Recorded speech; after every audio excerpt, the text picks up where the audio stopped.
Hi good morning. നമുക്ക് ഇന്നൊരു spicy chutney ഉണ്ടാക്കിയാലോ?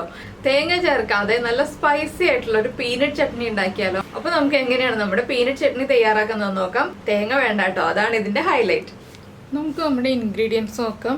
ഞാനിപ്പോൾ ഒരു പിടി പുതിനയില എടുത്തിട്ടുണ്ട്, 2 തണ്ട് മല്ലിയില എടുത്തിട്ടുണ്ട്, 1 തണ്ട് കറിവേപ്പില എടുത്തിട്ടുണ്ട്, പിന്നെ ഒരു വലിയ പച്ചമുളക് എടുത്തിട്ടുണ്ട്, പിന്നെ എടുത്തിരിക്കുന്ന ഒരു ചെറുനാരങ്ങയാണ്. ഇതിൻ്റെ പകുതിയെ യൂസ് ചെയ്യുന്നുള്ളൂ. പിന്നെ ഒരു 10-15 കപ്പലണ്ടി എടുത്തിട്ടുണ്ട് കേട്ടോ.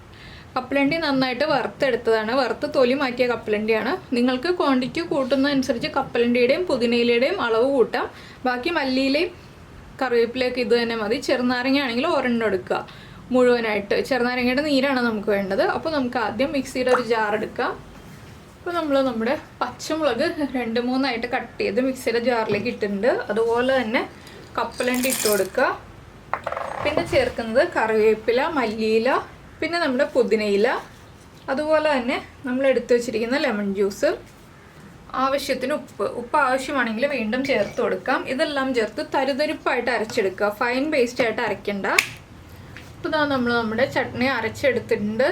വലിയ തണ്ടുകൾ പുതിനയിലയുടെ വരികയാണെന്നുണ്ടെങ്കിൽ അത് മാറ്റിയെടുക്കുക. പിന്നെ കുറച്ച് വെള്ളം ചേർത്ത് കൊടുക്കേണ്ടി വരും കേട്ടോ, അരഞ്ഞു വരുന്നതനുസരിച്ച്. അപ്പോൾ ചെറിയ അളവിൽ 1-2 ടീസ്പൂൺ വെള്ളവും കൂടി ചേർത്തിട്ട് ഇതുപോലെ അരച്ചെടുക്കുക. ഉപ്പ് കുറവാണെങ്കിൽ ഉപ്പ് ആഡ് ചെയ്ത് കൊടുക്കുക. ഞാൻ ആദ്യം ചേർത്ത ഉപ്പ് മാത്രമേ ഉള്ളൂ, വീണ്ടും ഉപ്പ് ചേർത്തിട്ടില്ല. അപ്പോൾ എന്തായാലും നിങ്ങൾ ഇങ്ങനെ ഒരു ചട്നി ഉണ്ടാക്കി നോക്കിയിട്ടില്ലെങ്കിൽ ഉറപ്പായിട്ടും ട്രൈ ചെയ്യൂ.